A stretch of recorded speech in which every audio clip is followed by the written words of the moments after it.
Are we ready? Holy. We are here. Well, it's WWDC day today. Good night. I was hoping to be able to figure out if Apple was going to be able to move before I actually started streaming, but you know, can't always get what we're hoping for. Let's see if I can start this. What's up, everybody? We ready? Have you missed me?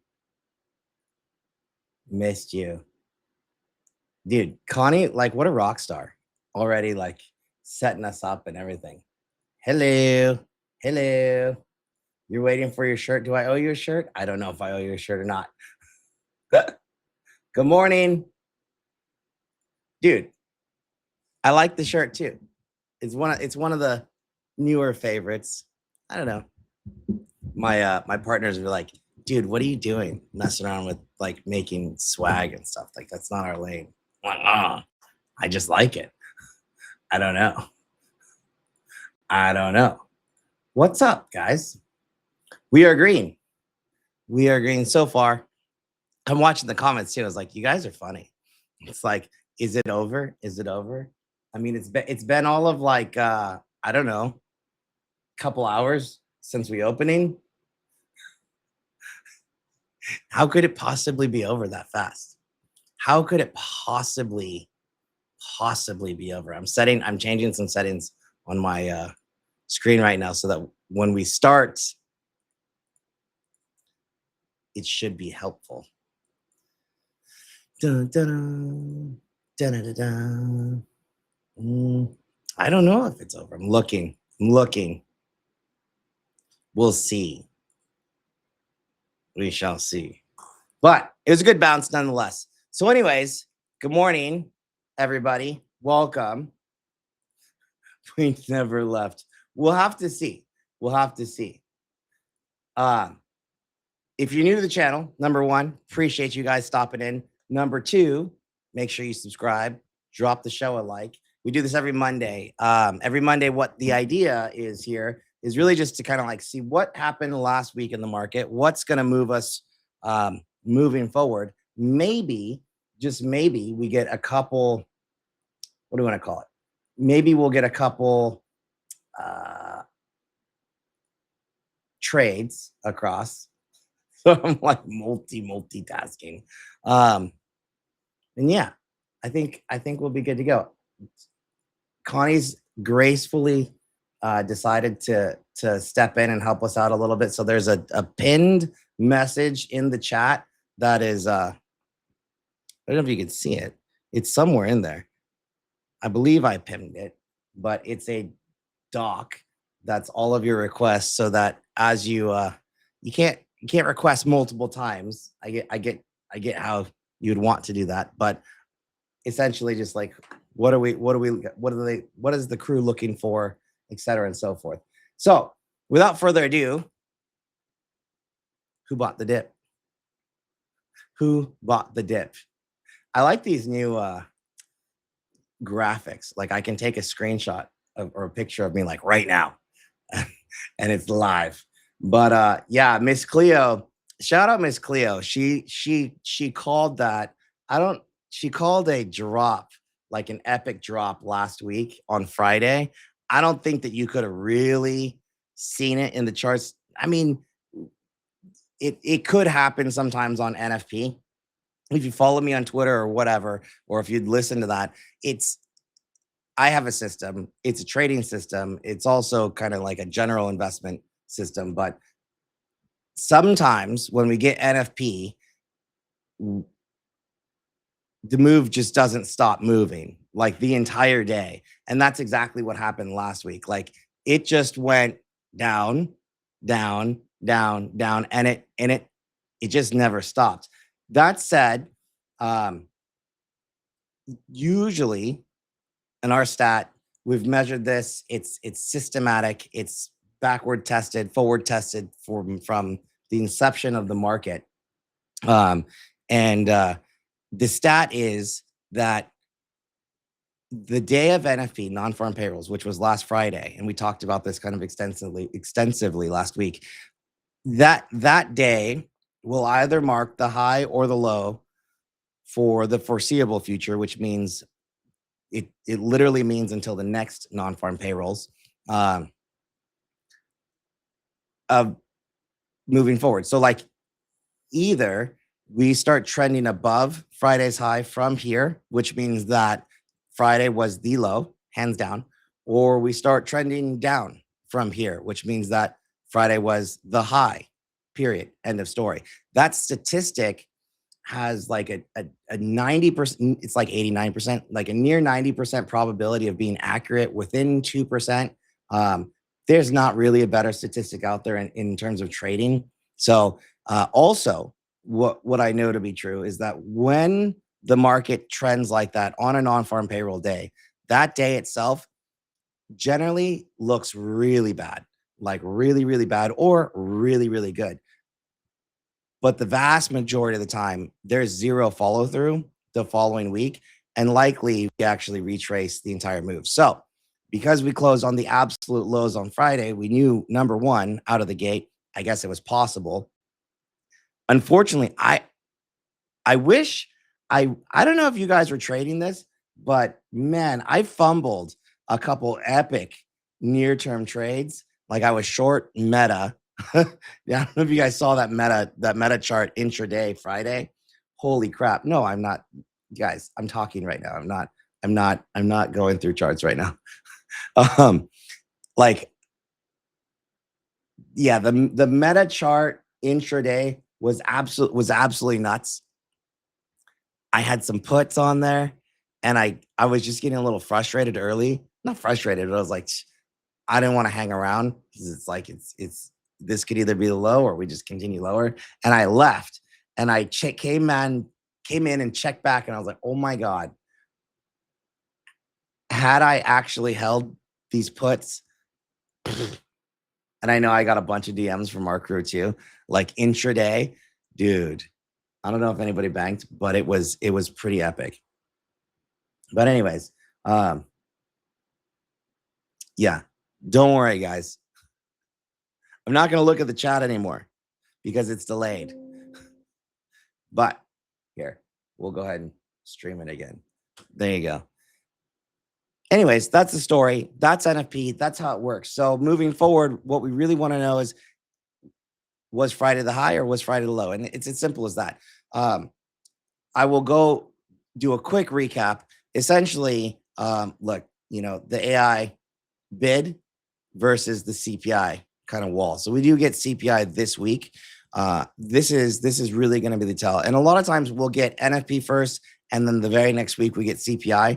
The market's favorite indicator, if you will, macro headline data point is CPI. It's not mine. You guys know why. The market can move significantly on CPI. So that's what we're going to define this week. There are a handful of things to look forward to. Right now, we have WWDC, which is happening live as we speak. Are we going anywhere? I don't know. But over the weekend, listen, we still have the AI CapEx moves, right? So Micron down like, I think 13%, something like that last week on Friday, and then up 10% out of the gate. Intel, same thing, up 12%, right? Google backup chip report plus NVIDIA. NVIDIA, Jensen's just talking about what's happening in the CPU, world, and how like on-device AI is still going to continue to change. And this is what I keep talking about in terms of the edge. Listen, the edge itself is on-device AI, right? Like we still have to go talk, the devices still have to go back and talk to what we call like the training centers in the data centers, but there's a lot of extra compute and things like that that are needed on device. And this is what we would call client side edge. So the devices are client, if you will, like your laptop, your phone, your cameras, I don't know, your cars, your personal robots, physical AI, all that kind of stuff. That's client side edge. There's the piece also, connectivity piece, where how do these devices that are sending so much more traffic from device to the data center and back, look, that's not very efficient from a data center perspective and a traffic perspective, but it is changing the way that the AI, that the IT footprint looks in general.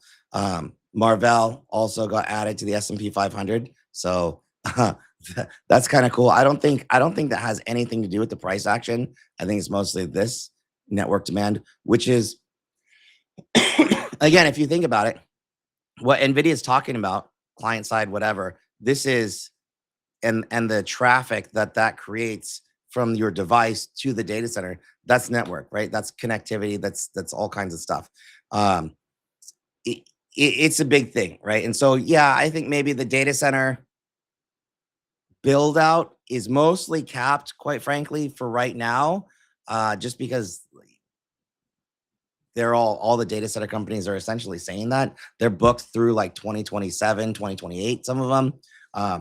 And every piece of gear that they're able to light up goes live right away. So there's essentially just supply constraints, if you will, on getting actual gear turned on.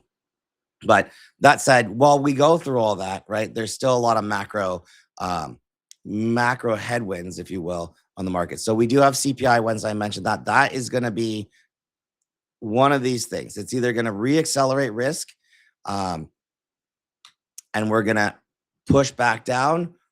I don't know, right? Or it's going to be not as bad as feared. Regardless, my sentiment of like, even if we have record high inflation, record high unemployment, record high oil, the thing is it going to stop like any of this data center build out or edge build out or network demand, any of this?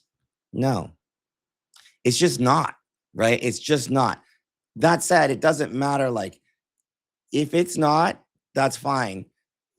The stocks have run quite a bit. So at this point, we gotta have to be a little bit more selective, in my mind, of what we're gonna do, or what new trades, where are you gonna reallocate net new money. I think that there's still, dude, just an insane amount of opportunity, as long as you're not looking like in the super short term. I think in the short term, any kind of macro bearish tape probably creates the opportunity, which was, again, why I'm like instant knee jerk for me as a trader.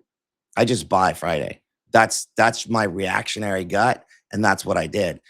So from here, I think it's about, how do we digest that? Does CPI hold? Where do we go?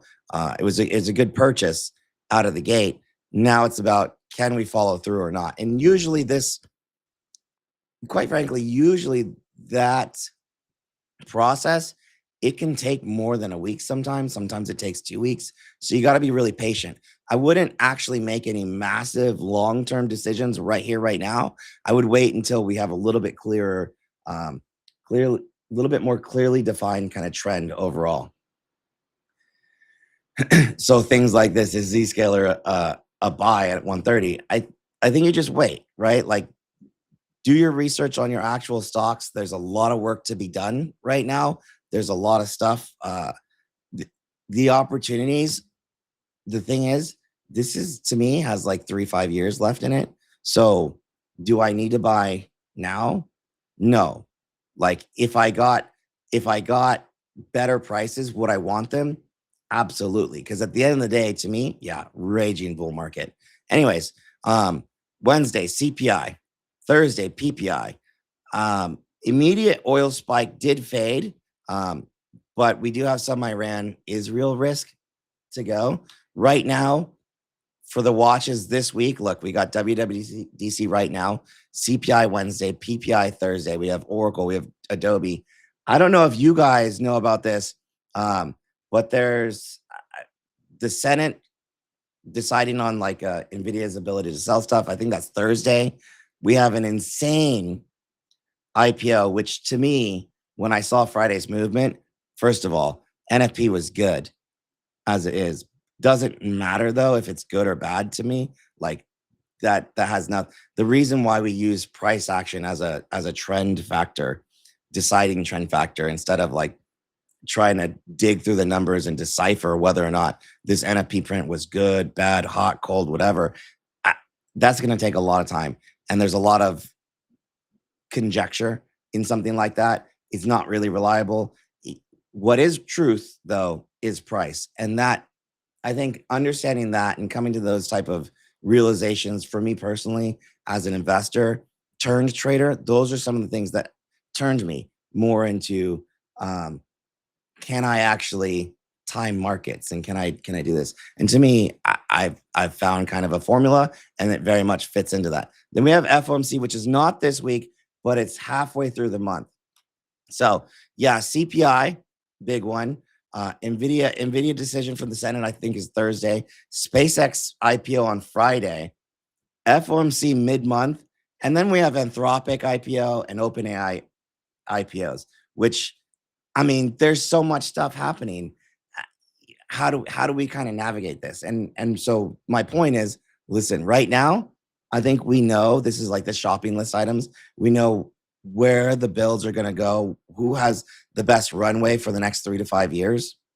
And now it's just a matter of putting that shopping list together and really, to me, just buying things on the right dips. So this week, yeah, we got inflation expectations in already. We have existing home sales tomorrow. I don't think that home sales are really going to be a big thing. If there was like a leading factor, I don't know if anybody's been around for this long, but you know, sometimes when you dissect what a rally, like a real like generational type rally looks like, the market does always front run a lot of things. And I don't know if you guys know, or if you're a builder, anyone retail builder in their area, I will say the one caveat right now is that, like, and I haven't dug into the data here, but for construction workers that are not in the data center space, as far as I know, work is actually pretty slow. And so that's the one thing. Okay. And I think like what we've seen in the market, generally speaking, is that we have like a bifurcated stock market, meaning where the winners keep winning and the losers keep losing. And the distance between them is getting further and further and further. It's crazy, right? I think we have the exact same thing in the real economy also right now, where the high end of, you know, the income earners, they're earning more and more and more, and the low end are getting worse and worse and worse. So oddly enough, yeah, I think this can actually continue, but also that dynamic could set us up for a market where in the future we do see record high unemployment, we do see record high inflation, record high oil, and yet the stock market continues and remains to make new record highs at the same time because of those dynamics. So it's a very weird situation. Everything is different in history, like things rhyme, they're never the same. So just again, that's kind of what I'm seeing. Good. Okay. So if you're a builder and work is decent, that's good to hear. So that's what I'm talking right here. Retail for sure blows. This is what I'm seeing. Office is meh. Education is average. That is the part. So red line engineers, you rock, by the way. These are insights that I don't think that you can really get, reading transcripts. Like you might be able to, but like this is like real world experience or things like that. Like, dude, I'm actually seeing this here. I'm hearing this, exactly that. So what does that mean as an investor? It's like, all right, I might have a thesis, for example, real thesis, but I think you look at this as, you know, how am I going to pick my stocks moving forward? Where am I going to set and park my cash for a little while? If I'm not just building it. Best Buy retail, to me, has a real thesis. Jensen's talking about a brand new type of laptop that's coming out. Best Buy is strictly an electronics retailer. They should be a beneficiary, just theoretically speaking, of this plus Apple's Siri AI all that kind of stuff. We've been talking about this AI upgrade cycle from a laptop, desktop, cell phone perspective for I don't know how many years. They should be a beneficiary of that. They did when home theater had the big transition. They did when a lot of that stuff, and they've been in an investment mode. The stock is pretty freaking fracking depressed. I would say maybe Best Buy can potentially buck the curve, but is that all retail? No, right? Like retail blows. How's Nike stock doing? How's Lululemon stock doing? How's some of the like grocery stores doing? I mean, aside from inflation, I don't know, right? Office is okay. Education's average. There's not the upside there. They're not special, but data centers, if that company specifically focuses in that area, then we know you're good, right? So I think that's my point, is like the sector retail might actually, well, Best Buy itself, I think could potentially buck the trend. The sector of retail itself, I don't think the target's necessarily a buy, right? Like that's not necessarily an Ulta. So I think we have to think about what's going on. Best Buy does look good. I will say that. And it's a very attractive price point, but it would specifically be Best Buy. Why?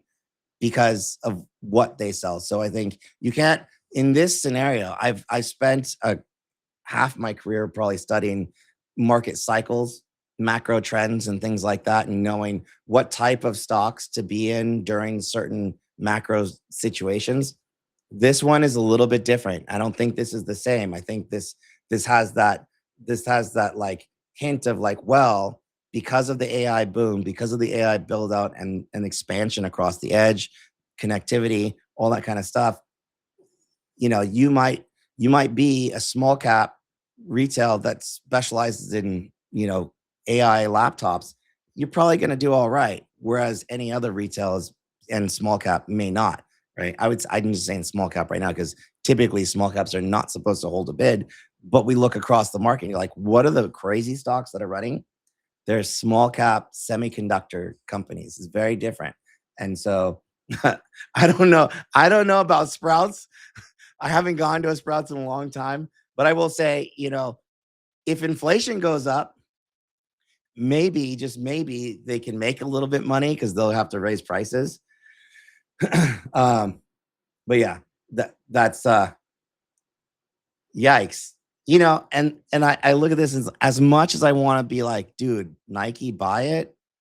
Like, okay, maybe it's close to the lows, but like, I need to see what? I need to see retail change, like as a theme, as an entire industry. I need to see that start to wake up again, right? And I'm not actually seeing it. Our NFP numbers last week said that the average hourly rates are actually going up. So maybe we start to see a little bit, but the CEO himself said this is like a multi-year turnaround. Look, we might go slightly lower, but here now, I don't know that it's a low. And in 5 years from now, probably, yeah, it works out. But to buy it and think that this is the low right now, I don't think you can, based on what we see and what we hear in the real economy. Consumer sentiment for Friday, that is okay. So CPI is the consumer price index. The reason that the market, and I didn't say this, but I guess it's important to note, the reason that the market likes to see this or reacts mostly on this news is because this year, this is inflation. But it's a backwards look, right? PPI is different. So PPI here, producer. So that's CPI is consumer, producer inflation. Also backwards. But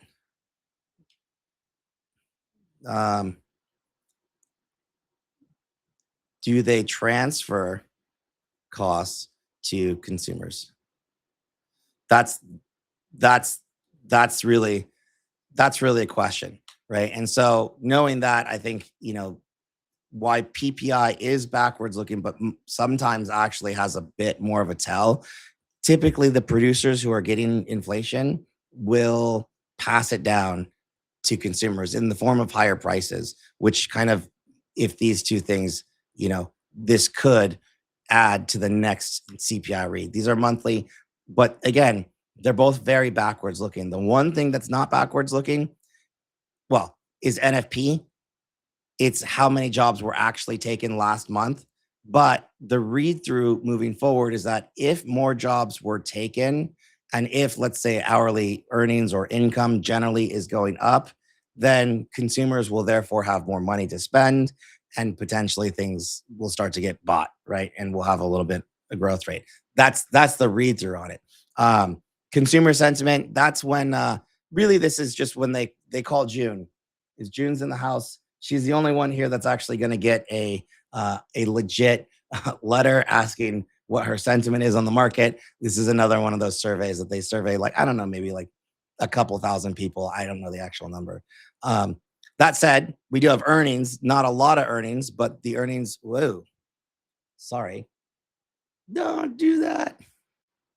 The earnings are here. Not a lot. We did get fuel cell. I have not looked at this. I heard Campbell's was down like 5%. So, oh well.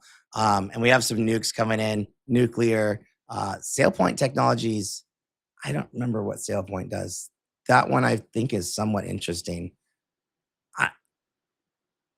I don't know why Smuckers is interesting. And then I believe most people will look at Oracle and Adobe here. These are two of the stocks. Oracle's made a big turnaround, and it's already gotten up to kind of like your price targets, if you will. Lennar is another home builder. I don't know, like this. So if these guys say different things about the economy, we're like, hey, look, they're doing a little bit better. Maybe they're bottoming out. We'll have to see. Restoration Hardware is like the epitome of retail plus home builders. That's a tough one. That is way down at the lows, but we'll see. So just got a chance to pop in now. No, I appreciate it, dude. Yeah, Technical Tuesday, as always. Did Apple pump and dump? You guys are making me want to look. Yeah. It didn't really pump that much. It didn't even get over yesterday's highs. But you know what? Listen, we're TBD on that. What I do know is that last week we had somebody drop us a little reading that helped out, significantly, right? So why don't we drop in with our friend who somehow, has a way with cards. I don't know what she does or how she does it. I just don't know. But let's see what Miss Cleo has to say today. And we'll have to check out the real TA, the real T in TA, which everyone here knows is tarot. So let's go.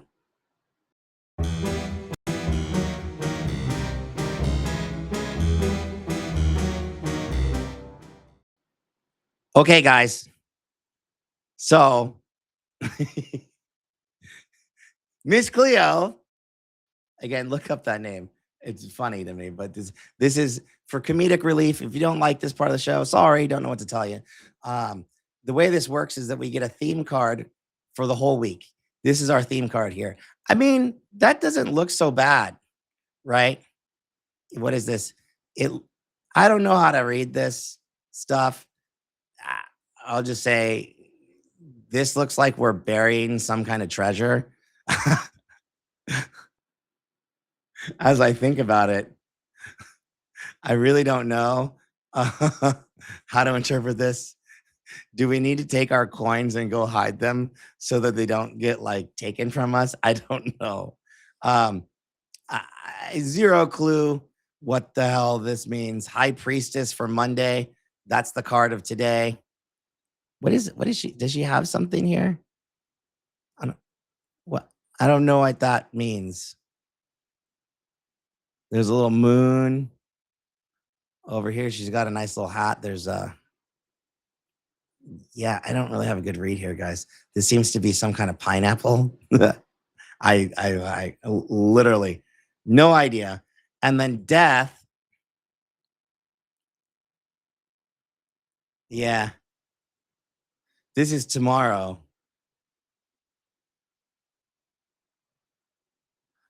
Obviously speechless.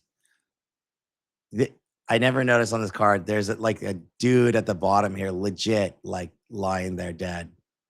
Like what is he doing? Is he's getting trampled?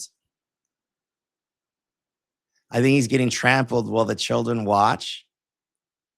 Well, and someone's begging for mercy. I, I don't know. Maybe you're in the little sailboat back in the background that's like flying away or sailing away. I have no idea. I I don't know how to read this. There's like a sun coming out here where like maybe there's some bright something in the horizon. Maybe it's a new beginnings card. Who knows? Ace of Wands. What do we have on Thursday? Or this is Wednesday. Hey, I don't know. I don't know what they mean either. We're gonna get her reading. I think this is a good one. I don't know, man. This just like if I went with my current vibe today, I would feel like, I would feel like death, like I'm, maybe yesterday was a little bounce into today, and then death comes in tomorrow. And this kind of feels like a beat stick, that like a whipping stick that's coming out of the sky and about to like rain down on us. I don't know. These are just vibes. Don't mind me. But then you get into Thursday and maybe it's over. And like someone here's the guy that comes in to save you, stop the bleeding. And I think this, hey, you could ask Claude. I don't know. I think this is a good card. 7 of Cups. Look it, right? Like we got our cups are overflowing. All of this. Well, I don't know what's up with that. That's a weird one. There's like a snake in this one. I don't know. Is this whose cups are overflowing? I guess is the better question. Is this the Bears? Oh God, Trump coming on Thursday. June, I agree. Friday is weird. So like maybe we bottom out and we bounce again. This to me looks like we build back up to Friday's high and then get crushed again to Friday's low with the whipping stick or death. And then support saves us. I don't know. But you don't have to ask Claude, because we have the best interpretation coming, and that is from Miss Cleo herself. So this is what she has to say. Theme card today for the week: 7 of Pentacles. All right, okay. I haven't read this, so let's. Whoosh, we're ready. Last week's 7 promised illusory gains. Well, we got illusory gains, kind of, and it did not disappoint. This week, we stay on the 7. I don't know what that means, which could pin us. This is what I'm thinking. And this is typical to a consolidation week, or which so now she says, or keep the negative momentum. She says this. Oh, man. She straight up says a rally out of this card is unlikely. Well, consolidation, or go down. Hey, it is what it is. I would generally Be fine with that. Monday, the high priestess. That's today. Look for a boring day. I don't know if it was so boring, Miss Cleo, to punish late bears. Oh, okay. Designed to punish late bears. On the off chance that a trend day hits, it will be on the green side. Hey, so she's calling today. Mean version is the most likely play. I think I just heard an order go through. That meant Apple was going down. We'll have to see. Oh yeah, here she goes. It's typically do this Apple thing. This Apple thing is usually a sell the news event. That gets bought up. So it's after this move that we actually see what's going to happen. It's kind of like an NFP day for Apple itself. Tuesday is death. Well, okay. A trend day. I like trend days.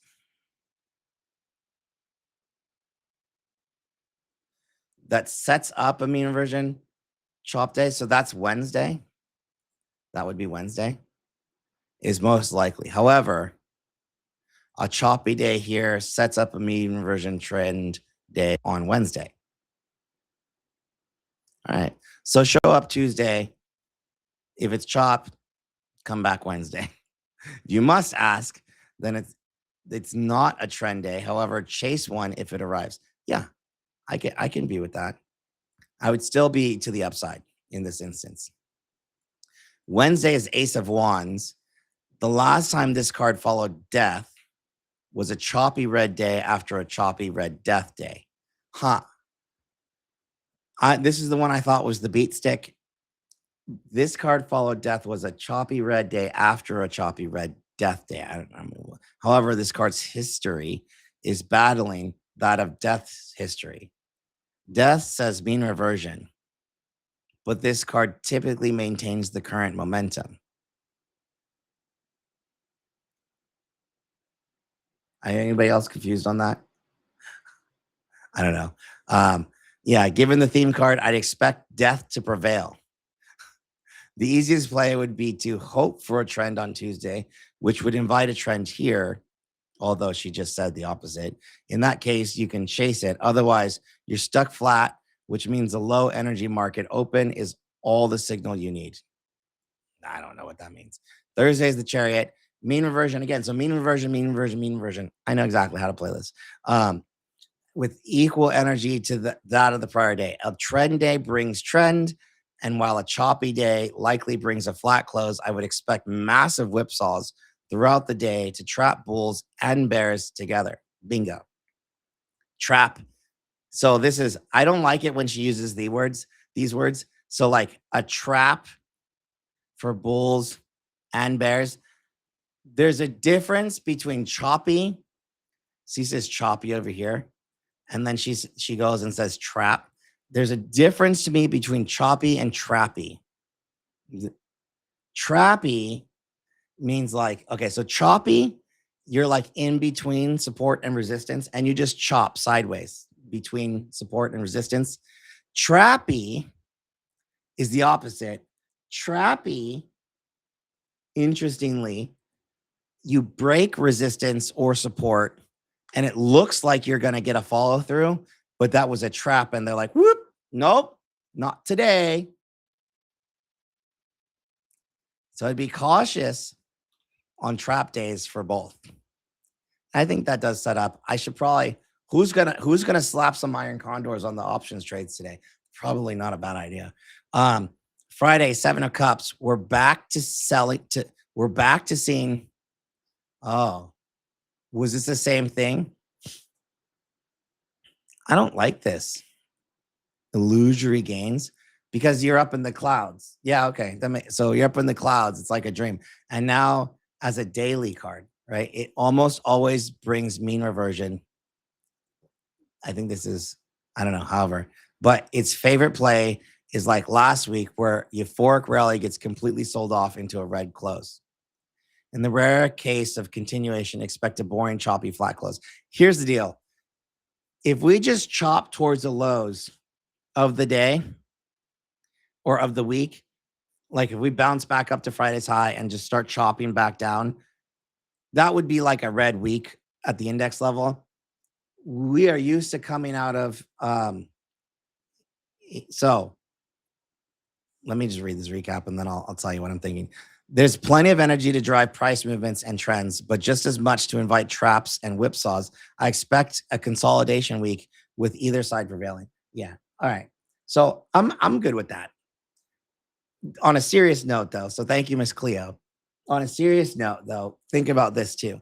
As we move forward, what I can say is that we have had historically lows in a bull market. You're going to typically see lows made on, let's say, Monday, lows made on Monday, and Friday, like close towards the high. It doesn't have to be the actual high, but in a really bullish market, you're going to close towards the highs on Fridays. There might be some sell-off on Fridays on super big weeks. We typically see some Friday profit taking because we've had such a big run. What I want you to watch this week, and what I will personally be watching for, is that, if we start to make, and I don't want to say this, highs on Mondays and close towards the lows on Fridays, that's not going to be fun. It's not going to be fun. And it's going to be that first shift in momentum if we start to see it. Again, total opposite. And maybe Miss Cleo gives us a illusory day gains. I don't know. Forget about Miss Cleo for a second. But if we have a very bad week, intra week, we will typically see some short covering on Fridays, which is the total opposite of what we're used to seeing. So we're used to seeing in this raging bull market, longs take profit into Friday and then get back long again as the next week establishes itself. And that's normal. In a bearish market, and if we see some kind of switch of the market's characteristic right now, near term, this is like month to month kind of thing that you would want to watch. If we start locking the highs of the week early, Monday, Tuesday, and close and then make big drops Wednesday, Thursday, Friday, and then Friday afternoon, we start to see like shorts cover and like really green Fridays. I wouldn't necessarily take a big green Friday after a red week as a good sign. I'll just say that. That's not historical. But the cards are wild. I will say, to me, this is an easy way to trade it. Now I'm going to get into the charts right now. So hopefully you guys can see this. Maybe I can make this a little bit bigger for you. But let's just do this. Let's just go from a daily perspective. I know I just scrunched this chart up quite a bit. So we're coming off of a massive base recovery. Today is what we would call an inside candle, just from a daily candlestick perspective. This was that last pivot, meaning like if this was another consolidation range here, we were on track to continue on higher, which probably would have taken us to like that $800 S&P level. Right now, all we're technically doing, and this is, the good piece here, all we're technically doing is just kind of pulling back into this support, which happens to line up with that general consolidation right over here, right? So right now, there's no real break of structure. Technically, what I would say too is that, if this is the last low, it's a higher low. We're going to call that HL. And then this is technically, we're going to call it HH for higher high. Then anything higher than this is still going to be a higher low. And our structure, generally speaking, really like stays intact. That said, here's the broad trend. We can come all the way up to test Friday's high of 754.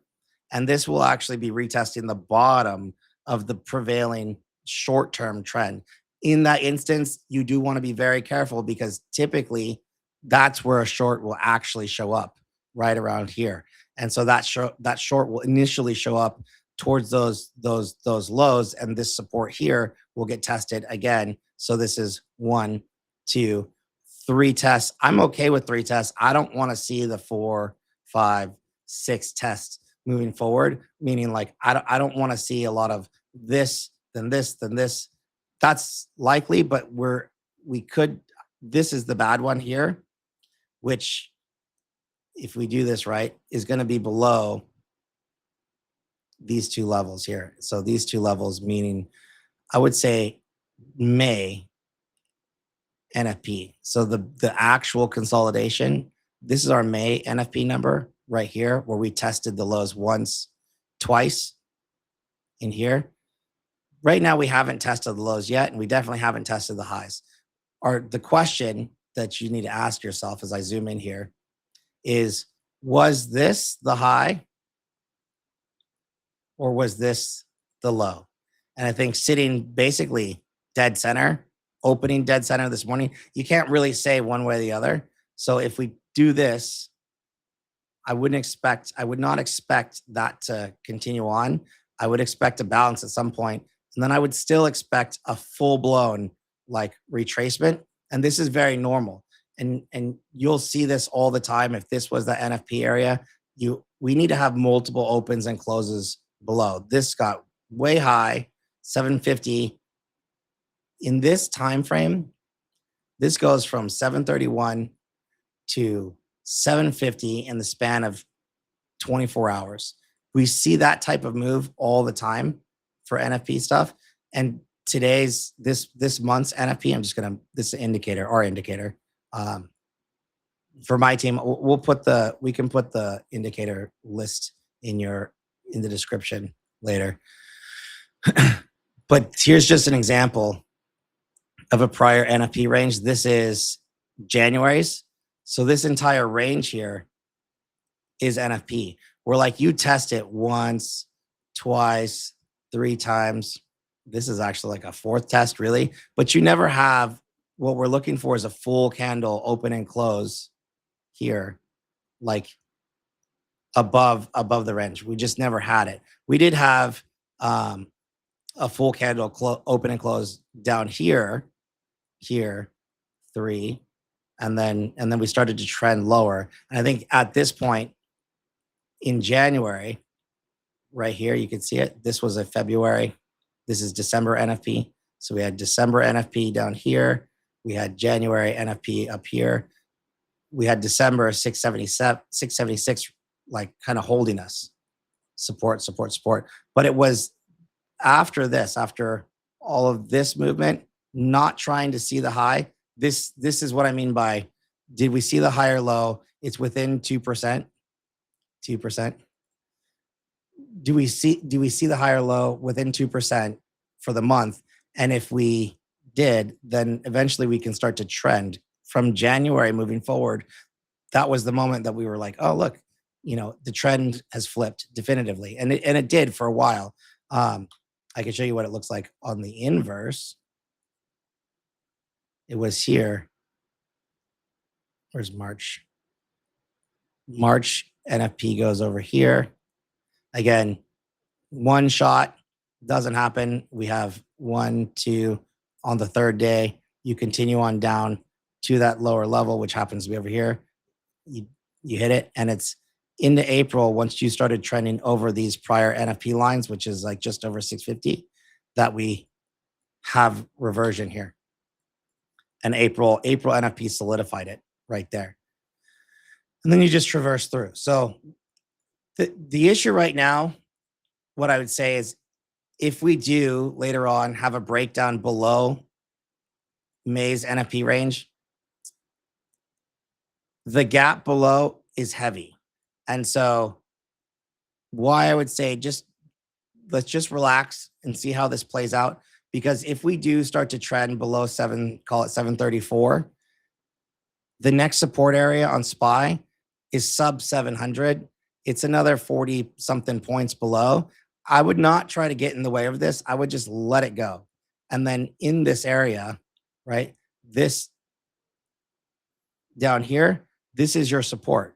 All of this, there's a lot of support, sub 700, closer, all these lines, these are support levels. So 689, you go to 680s, 675s. This is all support. Also, technically speaking, if I were just to say, hey, let's take a technical measurement and say from this extreme low to this extreme high, 50% of that kind of lands my support area right in here, explicitly in that 680 range. When I turn those labels back on, you see it all in here. This is where support really shows up. All of this up here, there's just not a lot. So it's just kind of like a wait and see mode. Either we start to trend over and it's all good over Friday's high, and it is all good. And in this case, I have zero issues with that. That's right now we are. So 738 here now for the week, this week, this is our support area. What's important to know is that resistance is all of this. So all of this up here. And in the meantime, sure, we can chop like this, we chop like that. And the range through usually 24 to 36 hours. So tomorrow morning, I'll just say this. I think we could actually be close to 755 this time tomorrow. Is that wild? We could be. I think that would be a time to take profit, take some measures on any near-term trades. Don't freak out here. But if we're over this area and we're not able to get through, let's say we go like that, but we close, let's say we get all the way up and then we close here, call it maybe Wednesday. It's going to look fine. But if we open below 755 the following day, we're going to have a full-blown boosh by Friday again, or some order of there. If we're at 755, that's heavy resistance. Around 735, that's heavy support. Near term, I don't think it matters. And if we do fall, sub 700 is where you start to, when SPY is sub 700, that's when you start to actually look at things. QQQ, I think, is slightly different. Not too different, but yeah, okay, similar. So similar, but not different. 711 is going to be our near-term support over here. It's really all of this now. So 711, we just don't want to be closing below 711. If you close below 711, you're going to have a 5 to 10 point drop the very following morning. So we don't want to see that. Similarly, if I were to turn this on and say, what are the gaps lower? To me, and I've seen this situation since we actually had that epic run, because the distance here, like, is just so big, right? 700, that's 100 points almost. I can't wrap my head around actually falling that much. I just don't see it happening. But it's just like we did last month, this is May, we can kind of test those lows. And this is what I'm talking about. Like, I have no problem testing those lows as long as we don't have like multiple days closing and trading fully outside of it. Like this day, we had actually a full day trade outside of it. We had another full day trade outside of it. So 1, 2. And then on the third day, you're kind of just up and to the right. What's funny, and if you know this system, and the coolest part about it is if you knew the system and you already knew, hey, look, this was support 699. On Friday, you would have also known that we closed dead on at major support for QQQ and SPY. And there was really no reason from that perspective alone to think that we're going to just immediately follow through. So that's where I'm at. I think that range of Friday's trade becomes the definitive kind of like area that we chop in. So it's a big range, 732 to 705, 704 on Qs, and on SPUs or SPY, 755 to call it like 734. Heavy range, we'll have to see. So with that said, looks like we got a bunch of requests. I was watching our buddy Amit this morning. I'll just jump over to Qualcomm. he pulls a quote. He pulls a quote from Jensen that I was not really aware of. That Jensen said buy Qualcomm stock. Is that real? That's pretty cool.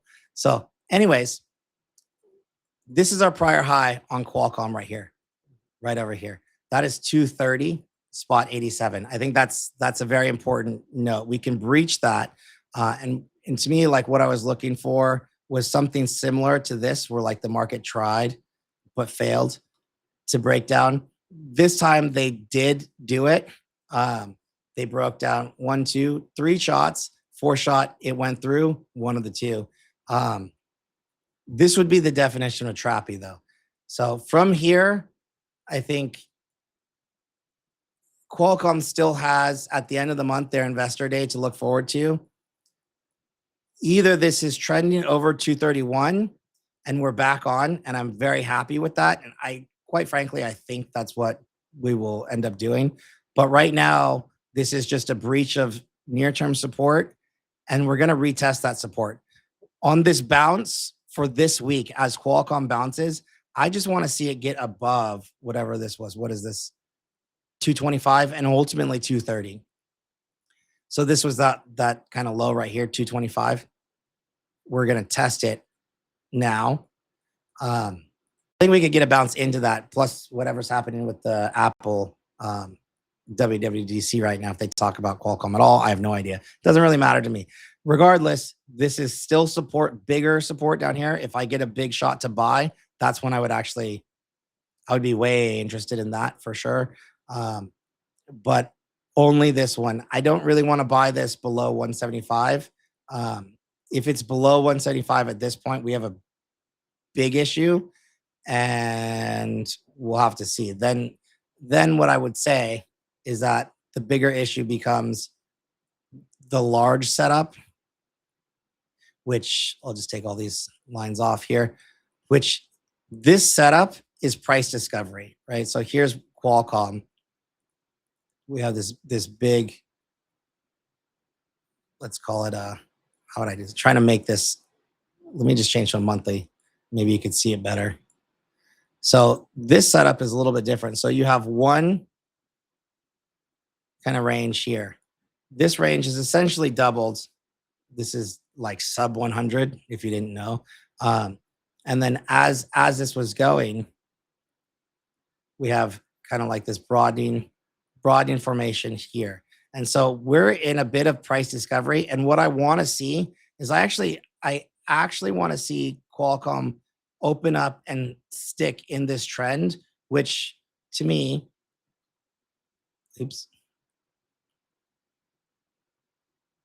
gives them a hold over this price and ultimately these two prices. So 196, which was that $200 level, that is still support. Below that is that 175 area, which is what I did not want to see. Below that, here, I don't want to see that, because below this becomes, and I just can't foresee that happening. To me, it's like it's just not even a deal. This is that broadening, general kind of broadening formation post larger breakout here. I don't want it back into this support. Like that, I don't want to play. Any dip buyable down to that 175, to me, that holds the general trend. Anything like this, right? And I want to keep it really just following this channel to the upside. So a breach in here, to me, totally fine. But longer term, this is how we get to that 350 plus, maybe 400 area. The process of doing that, I think is long term. So does that matter to me? No. Like, does the near term price action to me matter? No. Like I'm all about it. So I just do not want to see sub 175 on this, and anything within that area becomes perfectly fine, perfectly buyable dip, as long as you're looking forward far enough. So yeah, that's my Qualcomm for sure. We got a bunch of Amkor as well. This is what we would call like a high and tight kind of setup here. This is most people think of like, oh, you have like a bull flag, if you will. And it's like, what color should we use? They'll be like, oh, you have a bull flag setting up. Here's your flagpole, right? So you see the flag. This is different. So you have a breakdown first, and this is why I don't like patterns, but you got to know them. They'll break into support, but it fails to go lower, right? Interesting. Should be somewhat interesting. The way that you kind of read this is that it's not a flag, it's more of a pennant, right? And so this is like, call it a square flag, if you will. It's still going to break out one way or the other, but it's not going down, right? $60 is support outlined here, $60.41, give or take.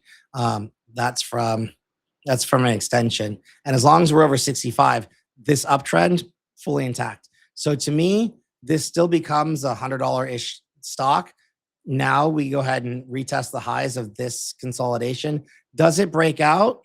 I think that's the question. But from a tradable perspective, from here to 75 plus, nearly 80, I think that's what's happening. So yeah, this is a decent dip buy from a trading perspective. If it doesn't break out, you would want to kind of trim those ads. But overall, again, if I take this, yes, it's run a bit for sure. Realistically, this, you guys, I don't know how I feel about going this far back for hours. This is the 2000s. Look at this.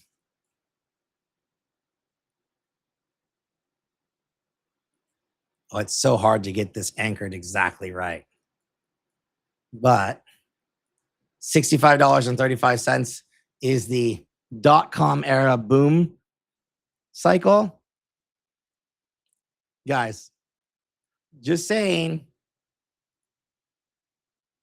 there's that line right here. Interesting.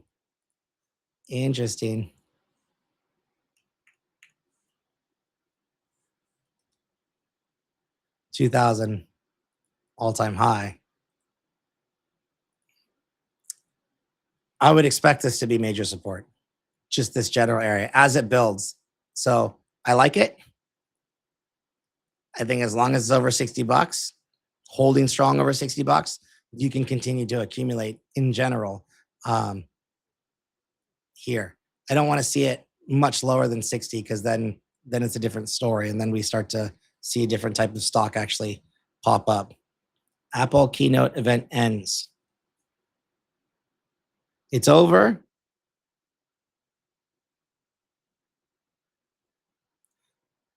Down $1.60. Siri AI for developers.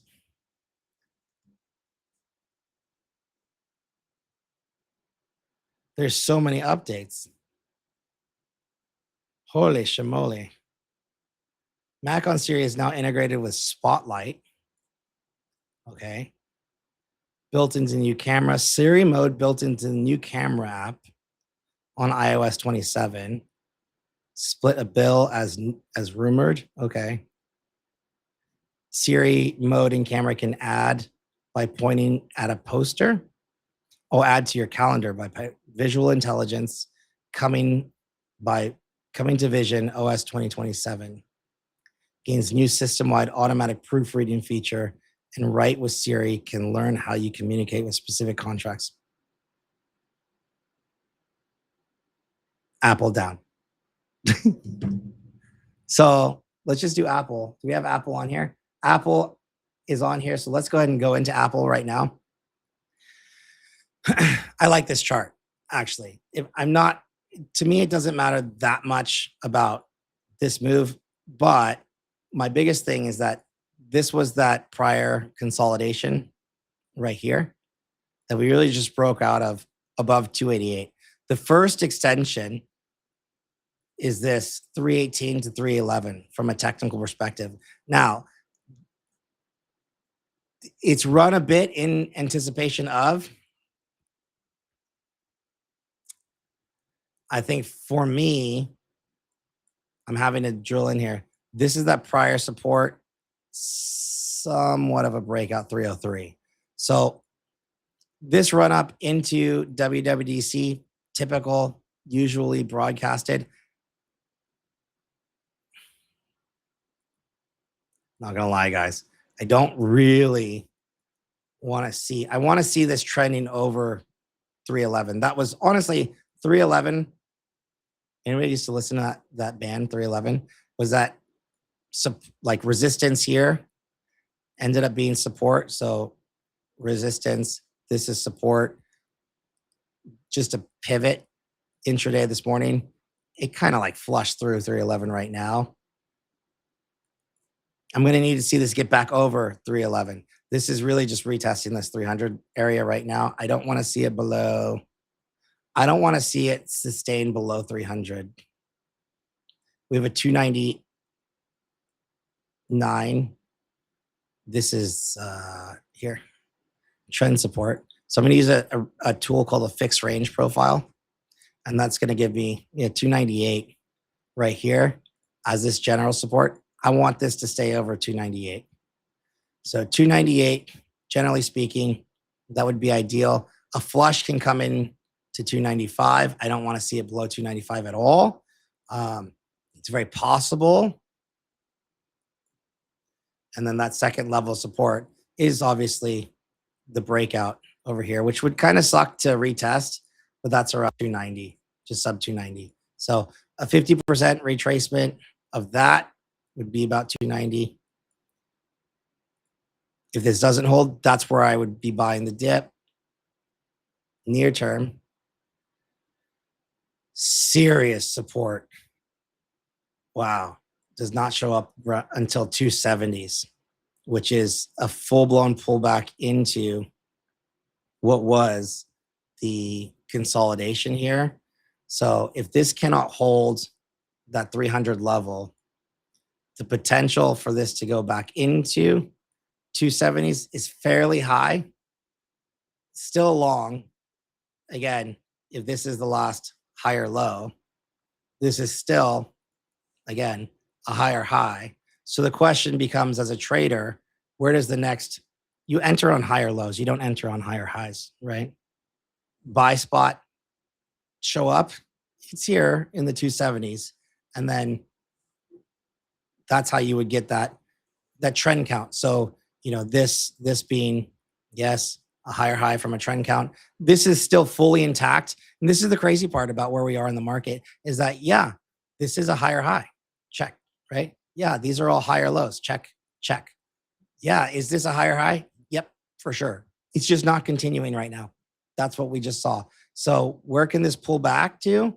Well, that seems like a lot, but anywhere, honestly, in this area is going to represent a higher low, which is, from a trend perspective, viable and to expect a big move like this. So that's actually kind of like a good general setup for the whole market, I think, where we are. Because, yeah, I think that we're in a spot where we could actually probably chop sideways for a little while.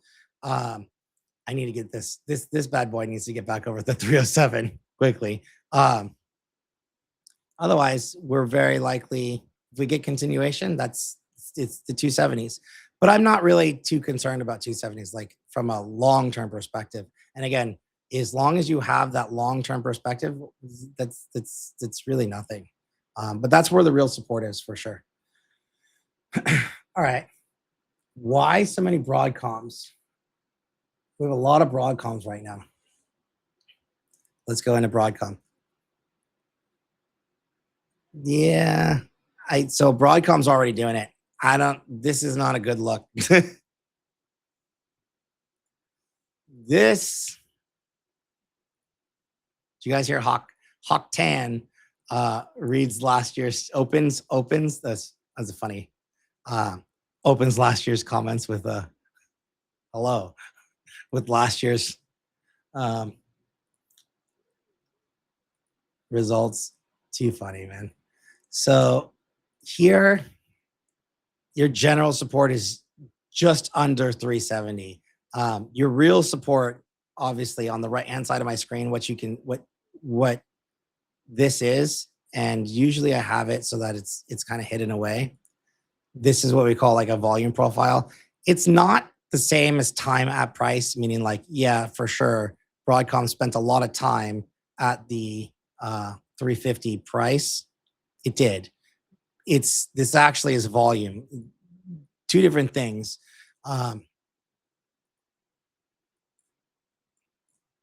So let's just go this route. This, what I just measured here, 1, 2, I don't know, call it 0. This is that range, top to bottom. 50% of that range is going to land you right around 360, the mid 360s, which would usually, honestly, that's a typical kind of pullback into the range if you can't break out. But this is still the range, and here now, this is that, like, it's inside of that. So what this sets up to look like is what we call like a look above and fail for now. So it failed to continue to hold. It really has to get back over this prior high. So this can easily go back and attempt to get there. I think you don't want to see it below that 360, the real 360 level. And as you get into this, let me just see if I can change the setting. Visibility, weeks, months, cool. That should reset this. Yeah, again, 345 is that general support area from over here. If this goes up and fails, that's about what I would expect. And that's it, right? Does this continue on? It's TBD, which this is so early, like, that's fine. That's totally fine. What you don't want to see here is you don't want to see a this. That is not fine. That's the beginnings of probably a deeper correction. And if I were to turn on our just SMAs, you're below the 20, you're testing the 50 right now. I don't see a reason to panic by any means. I think you get a little bit of a bounce if this holds into. It's super early. So this setup is very short term that we're outlining, extremely short term. Again, you could do the same exercise where, like, if this is a higher high from a trend count, this is going to be a higher low. I mean, clearly, whatever's up here, that's a higher high also. So technically, a higher low can show up in here.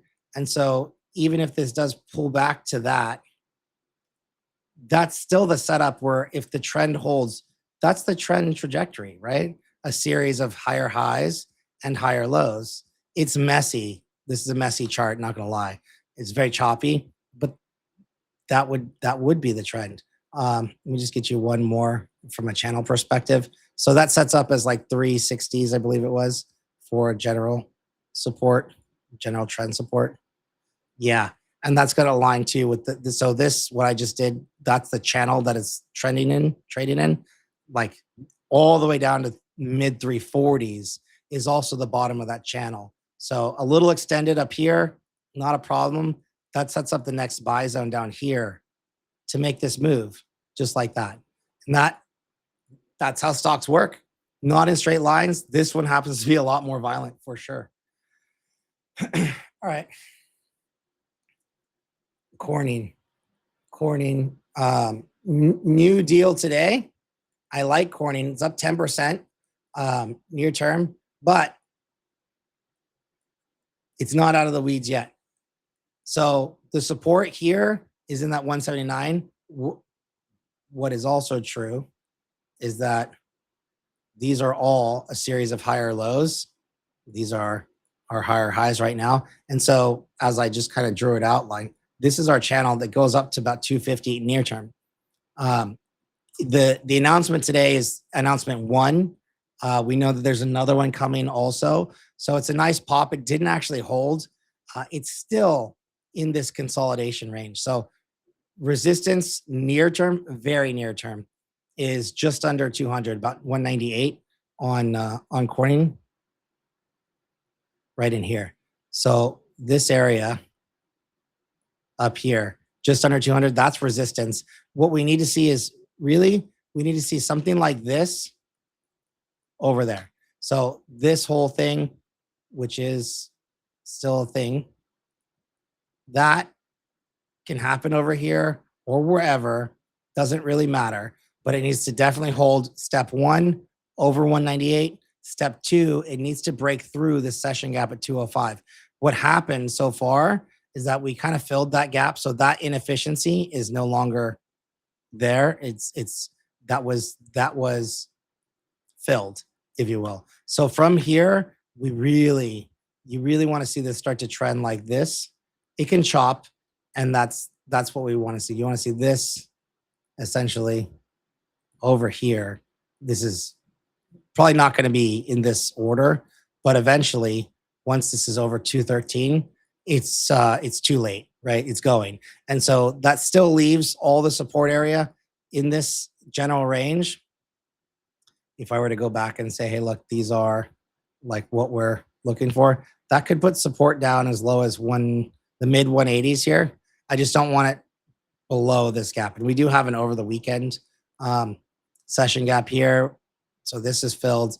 We do have one down to 175. So I guess it's possible that I see 175s. Trend is not broken.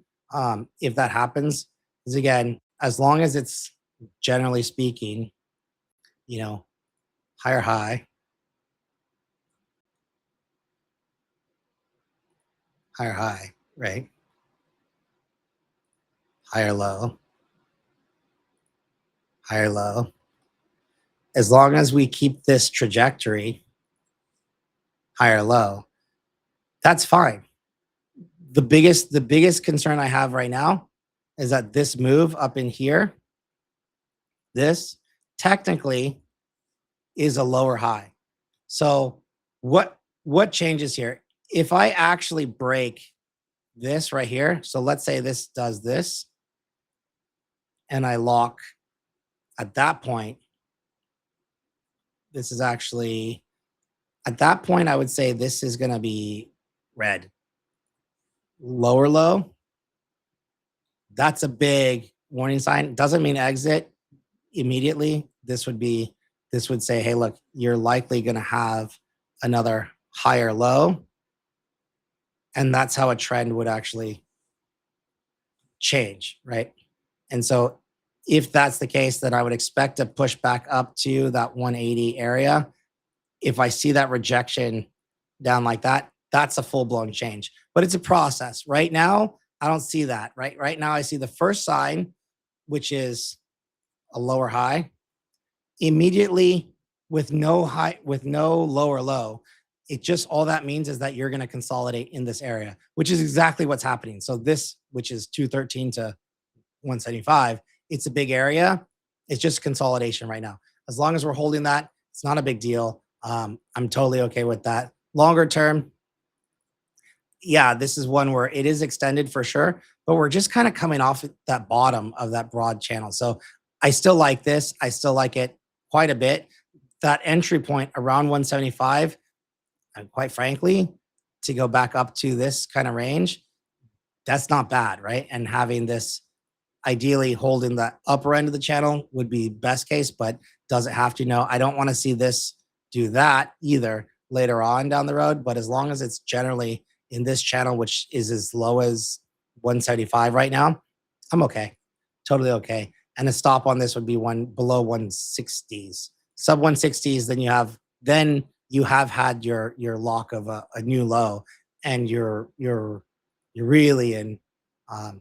If we do get a lower low, we're just not, doesn't mean we're going down right away, because again, we're going to get that lower high later, but your trend is at best sideways from there.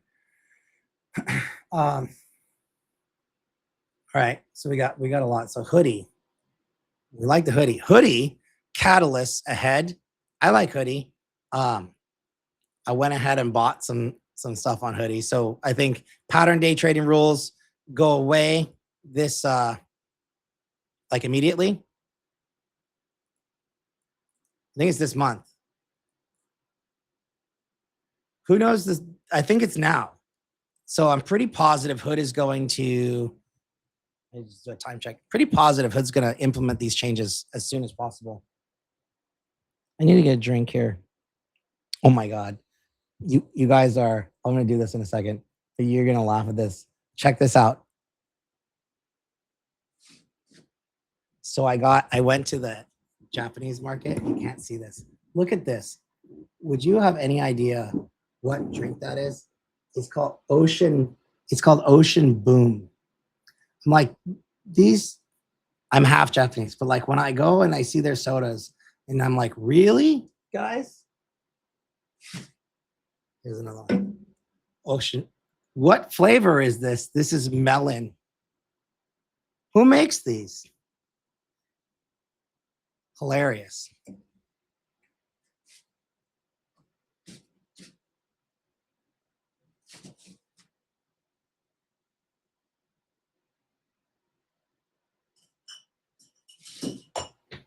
I'm going to go with the Canadians. We're going to go clearly Canadian today. With that Nami Swan. It was not coconut. It was orange. Like I thought it was going to be like an orange crush or like the melon one. The other one's melon. I thought it was going to be like Sprite. Zorro. They look fun though. Is it a thing? I know you guys would probably know better than me. I don't know. But I know this clearly Canadian water is a staple. Okay. Wait, June 4th. Isn't June 4th passed? Lifted last week. Okay.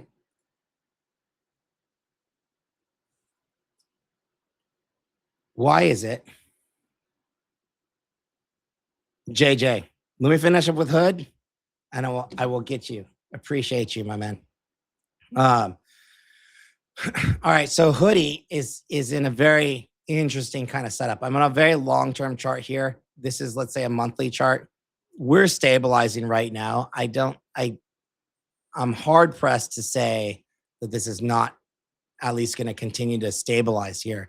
What we can tell for sure on this weekly chart is that there's a lot of supply base building right here, which happens to kind of outline almost very close to this. I think it's like 68-ish level, just slightly under 70, and we're building. Best part of this, we don't know. So this is, well, what is true is that we have, you remember how I did that series? So this is a lower high. I think before that you have higher low. And you kind of just track like this. That first piece, that's that lower high. It's not really, it's more like a warning. So let's call it a yellow light. And then call this, we have another higher low. It's not until you get, all right, here, you're like, wow, okay, lower low, series 1. That's a red light, which doesn't mean stop or close out, but when it's followed up by a second lower high, boom, this. So you have kind of like one is warning, right? Then after that, after this, it's time to look for an exit, and your exit is going to be on your lower high. So in this series, 1, 2, 3 things, then you expect what? You expect a lower low below this low. And I think this is when if you're in my group, this might have been about 140.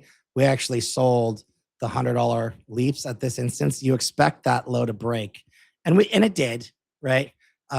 This is a very near term chart. So that series of events, very near term. Like if you want to go long term, I'm still good. Actually, super long. You could go so far as to say as that's your last higher low if you wanted to. But broadly speaking, because of this, right? This is our last higher high. I want to stay generally above that. And I think it's safe to say that we're doing that.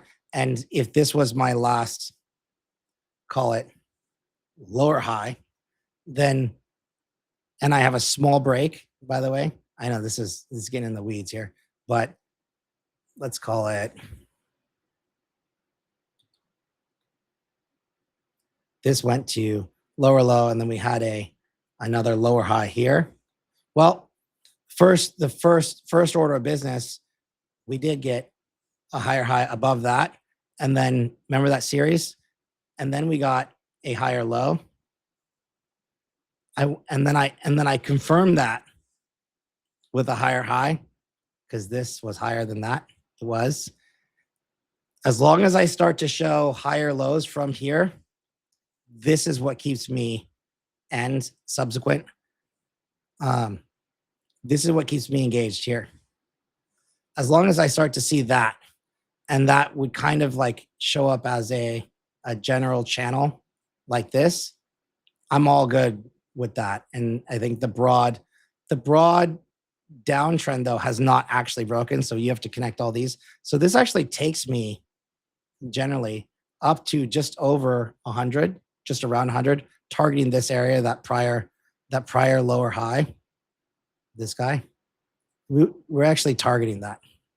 So that kind of puts me with a near-term bounce up to, this is 108, where real resistance shows up in this. So this doesn't have to, because rates are still a thing right now, but I think this is the beginning of the change. This is the beginning of the bottoming process. I love this a lot. But I think this is a longer term process. Because of this basing situation here, I'm happy. And again, as long as it was, it sounds weird, but over 50, I really, even 40, I probably would have bought. But I think this one needs time. There's a lot of catalysts between pattern day trading rules, Trump accounts. I think the market can pump this a bit, but as we see it, I don't think that would be a reason to buy it. I think that's more like a trade. But as long as this trend begins to change from here, that is what's ultimately important. All right. JJ, what do you got? I'm long-term very bullish on Nebius. I can't see his chat to highlight. Oh, boom, gotcha. So I'm long-term very bullish on Nebius. I'm looking to add significantly to my position and wonder if I should do so before their event tomorrow. Dude, I did not know that they had an event tomorrow.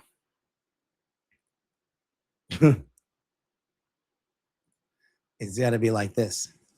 Nebius, investor relations. I have cap locks on. So Investor Hub, Nebius, events, AI Expert Forum.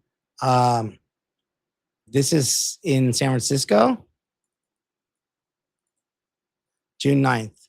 We're bringing together a select group of people defining the next phase of AI. Oh, that is a big event. So I don't think, so because you're already a significant shareholder,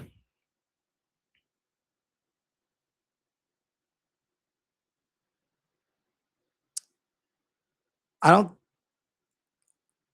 think realistically, what you would do here is actually just kind of like wait to see what happens afterwards. It's the same thing as like Apple. We look at Apple, which is continuing to go lower right now. They have it. I'm gonna have to do something. You'll get this build up into, and then you get some little profit taking ahead of. It's after the event that you will really define what's going to happen on any stock in any situation.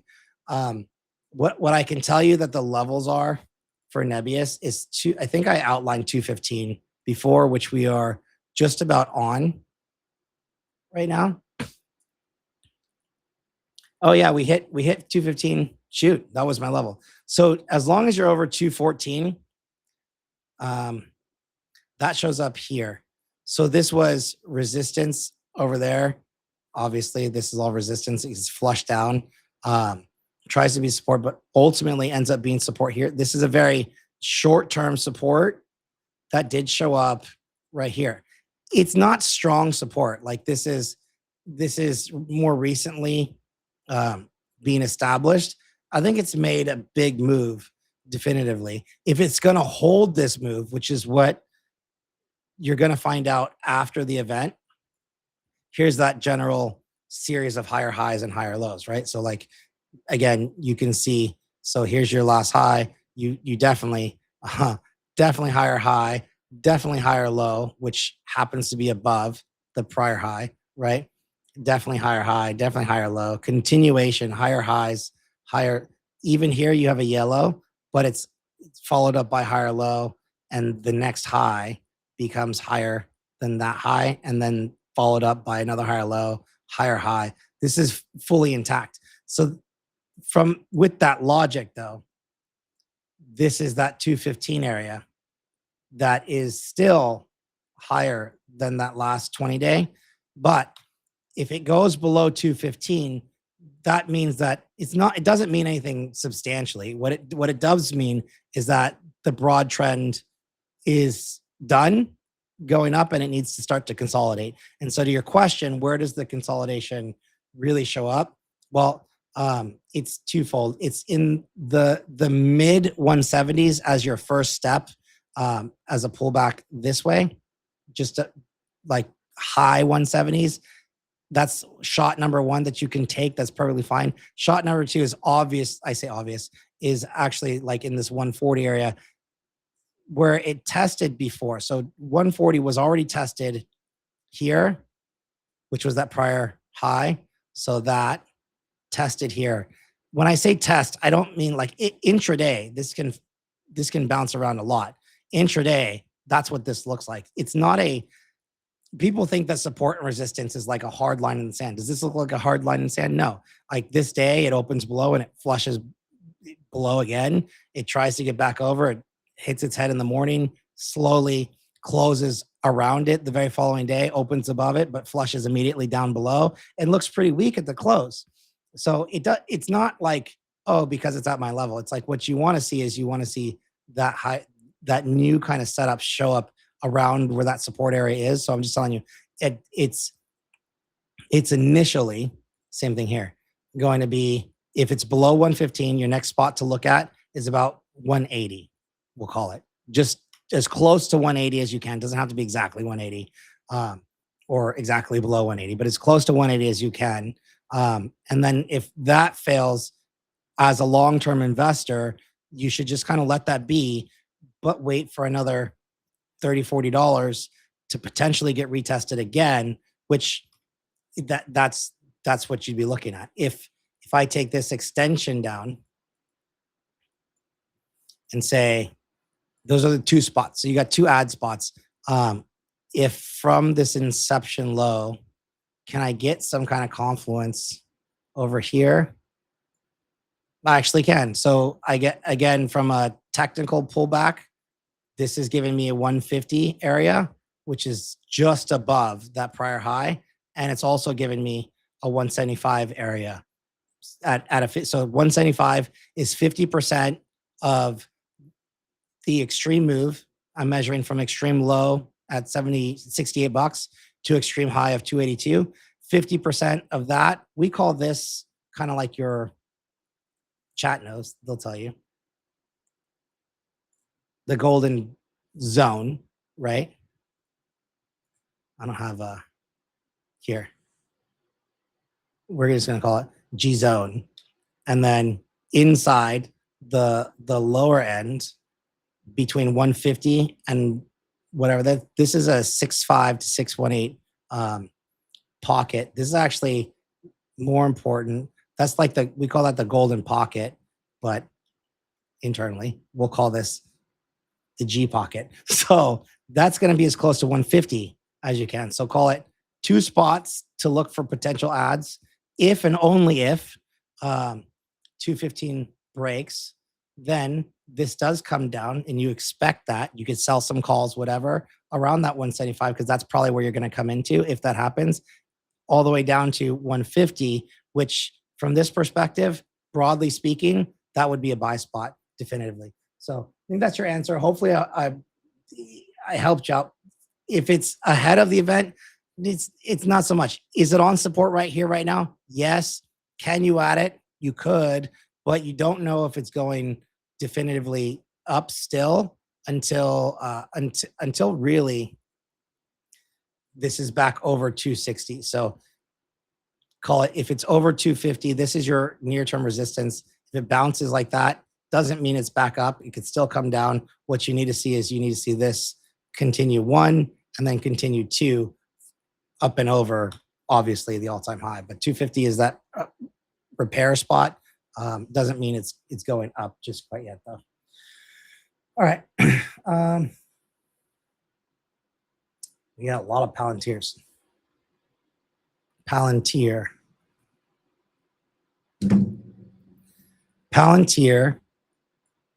Yeah, it's doing the same thing as Hood. So again, if I were to take all the drawings off and just say, hey, look, what's happening with Palantir? It's very similar to Hood, where we can say, look, this is that prior consolidation area. It hit this. Technically, I guess, well, is that? Yeah, I think. So we know that this here is going to be a lower high, right? And we have the same kind of series of events. This is definitely a lower high. On the way up, we had fully intact structure all the way up. And that was that. This is the warning shot. Doesn't mean sell, right? Because you have something here that's like, oh, maybe that's higher. Ends up not being higher because you have essentially another, well, in that instance, you end up having another lower high, and ultimately breaching lower low, lower high. The good news is that I think this is a higher high, and I think that this is also even equal low. Yeah, I think this is fine. Higher low. And definitely this looks like a higher high, at least higher than that high. So that looks fine.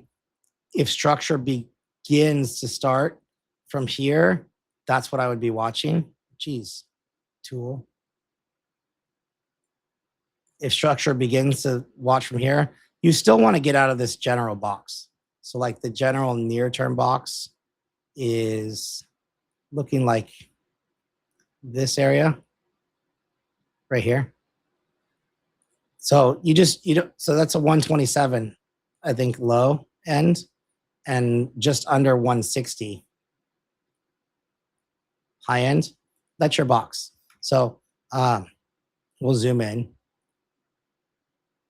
and use like actual tools, but it's going to get a little messy. So I don't want to too crazy. Yeah. So this is slightly higher, slightly lower. This is the process of basing. So it's building a new investor base around 130, 125. Looks okay.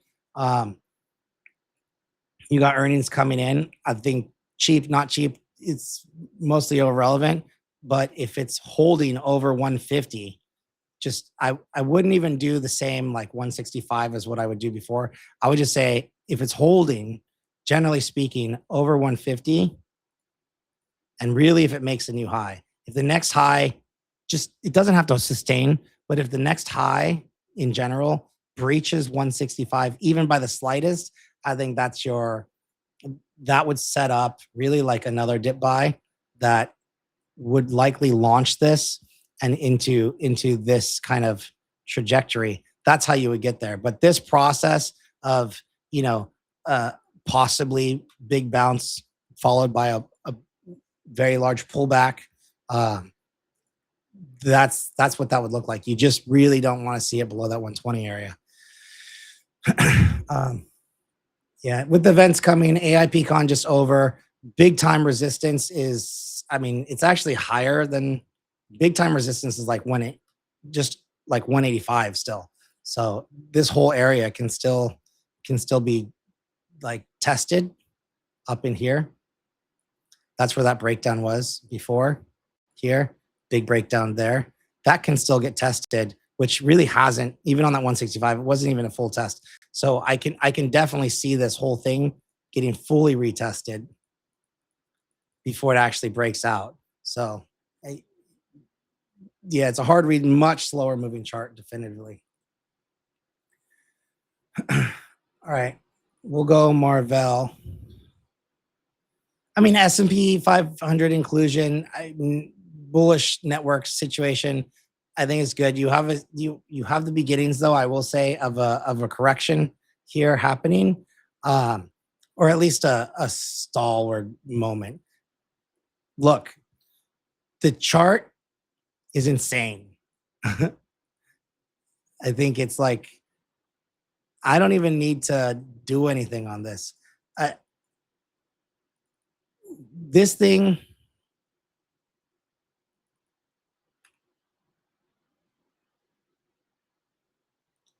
geez, I have to go to like 5. 275.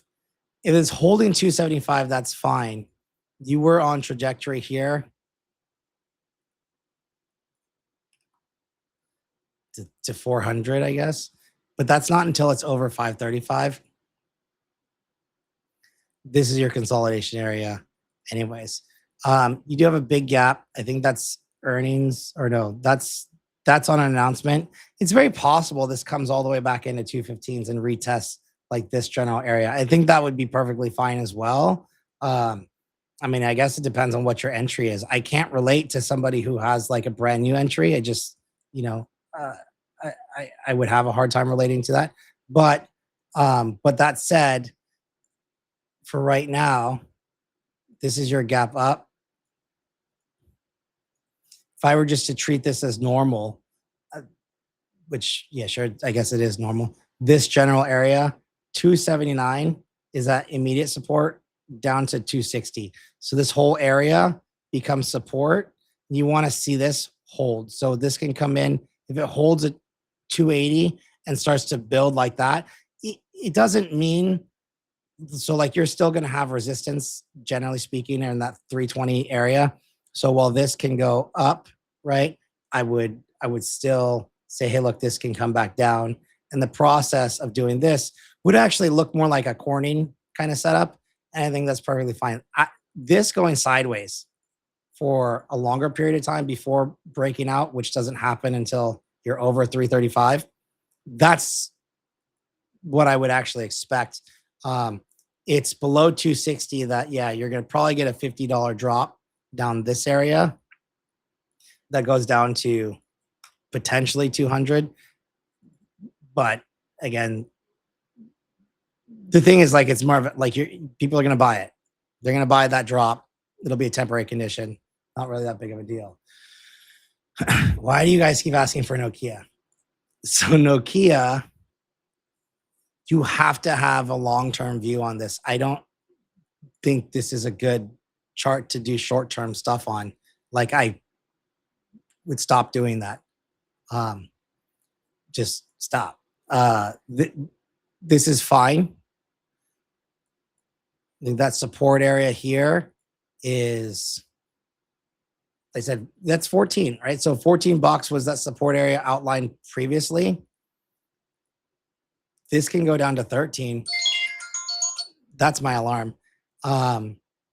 You just don't really want to see it trending below 13 and a half. Like below 13 and a half, you're going all the way back to 10 on that move, which is, again, Nokia, we'll have to see. That's from a price action perspective. There's a lot of fundamental stuff that can happen.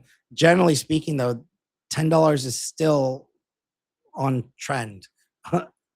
Again, depending on your view. That was that last, this is that last breakout. This is support, support, support. If this goes to 15, pulls back to 10, dude, I guess it's the difference between looking at this. I would just not look at this near term. I think it's noise. You're going to get a lot of noise on any stock that's of this dollar price in a near term. And at the smallest time frame I would ever look at this is on a daily time frame. And again, like I said before, your full day over 14. Yeah, no, what are we talking about right now? We're fine, right? The whole market is going to breathe. That's 14 right here. So if you're below that, that's what I'm telling you. From a daily perspective, you're going to go back to 10, but we're not. I think this is the difference of like, if you're expecting, instant rockets up, guys, what I'm telling you right now is that's not going to happen right now. It's not going to happen.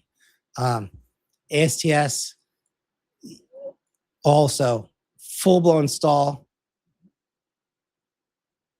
This is all SpaceX IPO on Friday. Who owns ASTS? Who owns Rocket Lab? I don't think many of them would own Redwire. So I do like Redwire, but I expect profit taking of these guys into SpaceX IPO. And when they get their notification, which should happen somewhere in the next 72 hours, of people that sold items to buy SpaceX, what are those people long? They're long Rocket Lab. They're long ASTS. Like I said, they're probably not really long Redwire, but they're long a lot of those kind of names. They're likely going to sell to raise cash. That already happened Friday. So it's mostly done. It's like the very last piece of it. The way that an IPO works is you kind of like pledge money, and you have to set that money aside so it's available to be used. From there, okay, no more requests. From there, we will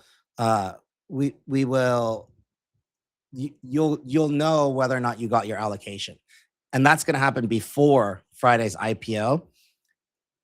So it's not Friday that becomes the event. It becomes the event becomes the day that the people who sold to get some kind of SpaceX allocation are notified of how much allocation they got, which we believe it's oversubscribed. I don't know if that's factual, probably is.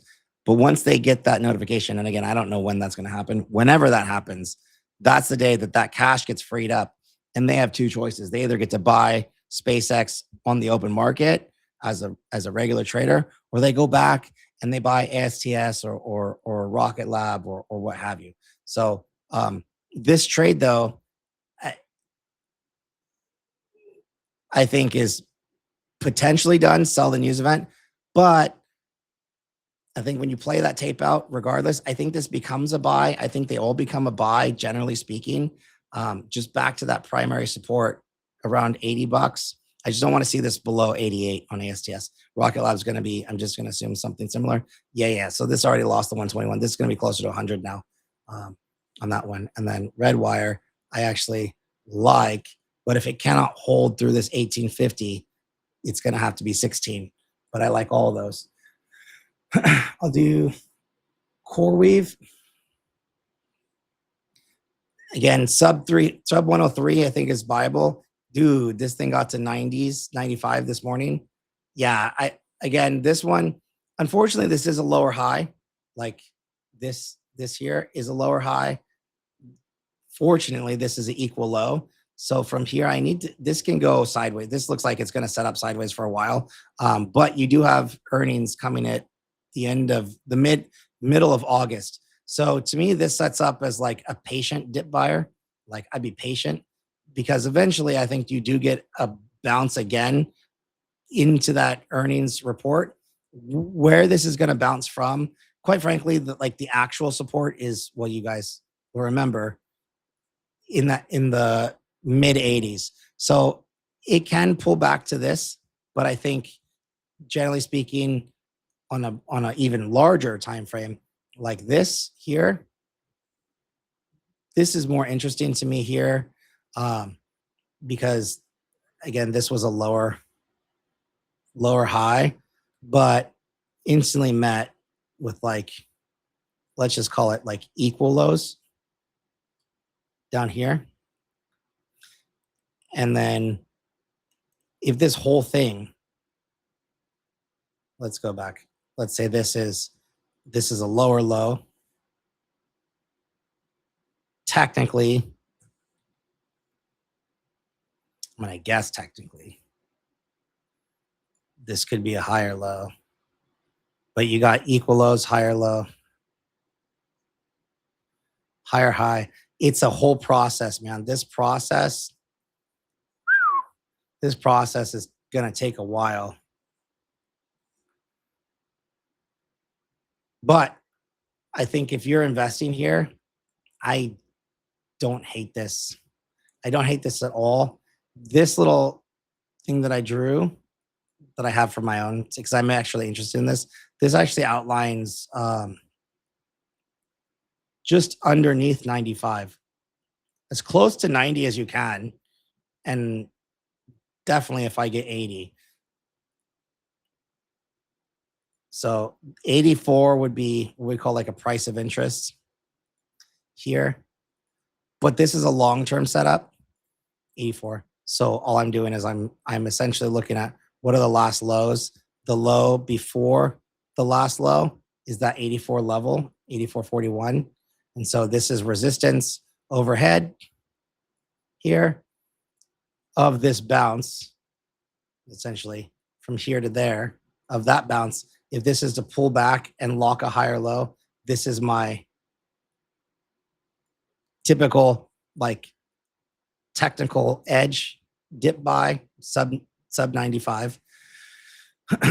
And then a very snipey systematic way to approach that is to potentially just have a order resting here at right 84. Does that hold? We don't know.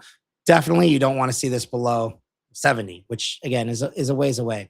So this is building, definitely selling pressure up there. I like it though. I like it a lot. I gotta go soon. I'm just gonna go buy, sell, hold. This is a hold over 571. It's on its road to recovery, but it's got a lot of work to do. It's actually closer to upside resistance, which is at 516 on AMD. Akamai, I saw getting pulled back a little bit. I like this spot right here. This last time I bought it was literally right in here. This is fine. You got equal highs at the top there. Could not get through that 165. In my private group, I was kind of like a little bit concerned about that. If it goes below 142, that's totally fine to me. 135, let's see, is that even?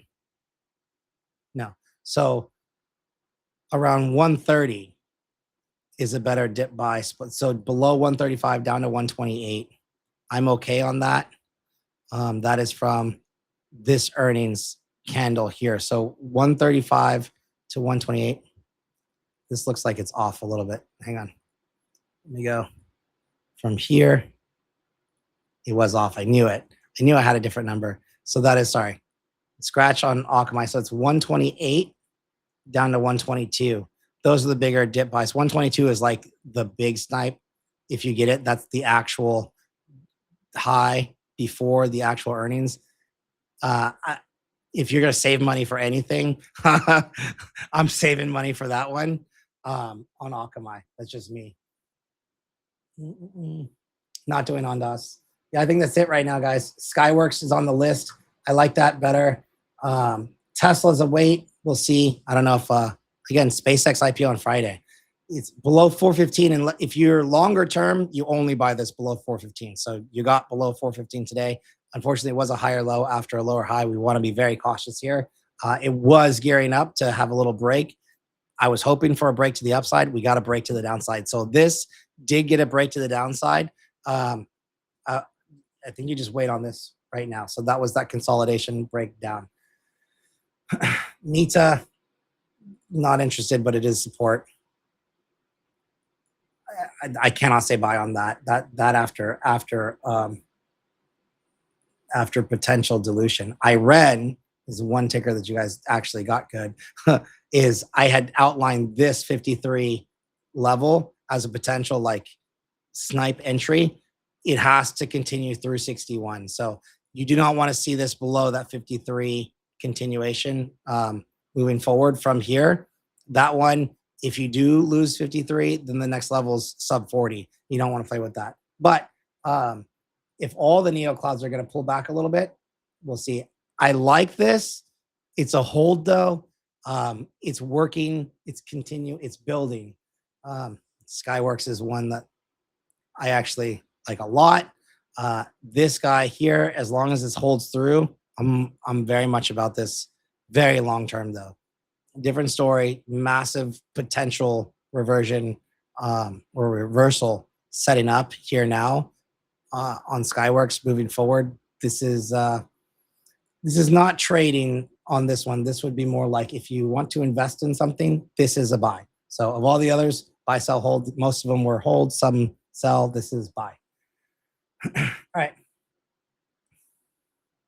Cool. There you go. I love you guys. Oh, Fastly. Someone dropped a Fastly. I like my Fastly. Also buy. Oddly enough, though, Fastly is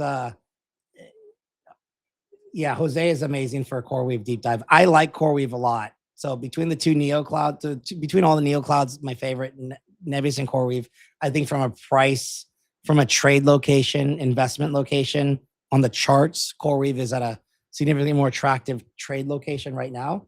But we'll have to see. Fastly's having a good day today. Of the major CDNs, if you will, it's Fastly. It's what's Akamai. It's Fastly, and then there's also Cloudflare. There's other components there. If you guys don't have this ticker on your list, go ahead and look up a ticker FFIV. It's F5. We call those load balancers, but it's in the same kind of genre. Rivian. Look, Rivian's R2 is coming this month. I've always been a buy on Rivian, but I don't think this is like the one to chase right now. I think you watch the traction that Rivian gets on the R2 and subsequently R3 for years to come. No new product is ever going to launch without a hitch, right? So like if they do get some traction, what I'll say, how I'm thinking about Rivian right now is that eventually there's going to be some issue, some hiccup in the manufacturing process. If there's any traction at all, and the stock ends up taking a hit due to something like that, I think that ends up being a screaming buy. But right here, right now, it's more speculative long. I love it though. Not gonna lie. I do have a stock draft coming up soon that I will likely pick that one up because I think it's a year-long stock draft. I think that's on the 20th with our boy Amit. It's gonna be me, Amit, Steve, Matt, Tanner, all together. And then yeah, we'll see how that goes. But overall, guys, my sentiment is not changing. I think it's bullish market in general. Can we pull back a little bit? For sure. Is that going to happen? I don't know yet. And I don't want to make any like quick decisions because look, just like I don't want to be over leveraged at the highs. Like if this ends up being like a really good opportunity, my sentiment all year long was that the generational buys, like the generational opportunities could potentially be in Q3, late Q3 of this year. I didn't see us going this high. I never did. And that kind of changes like the way that you can think about some things. But look, historically, that's where the buys are. Is it possible? It is. The difference between a midterm election year that ends up being bad and the midterm election years that are not so bad is literally this moment right here, right now. So from Memorial Day to July 4th, we usually, in most years, have a nice little rally. The biggest differentiator between those bad years and good years is this moment, which is where we are. Do we get that rally and continuation through 4th of July weekend? That's what we're about to find out. So I don't want to assume that that's going to happen, even though to me in my mind, I have a really hard time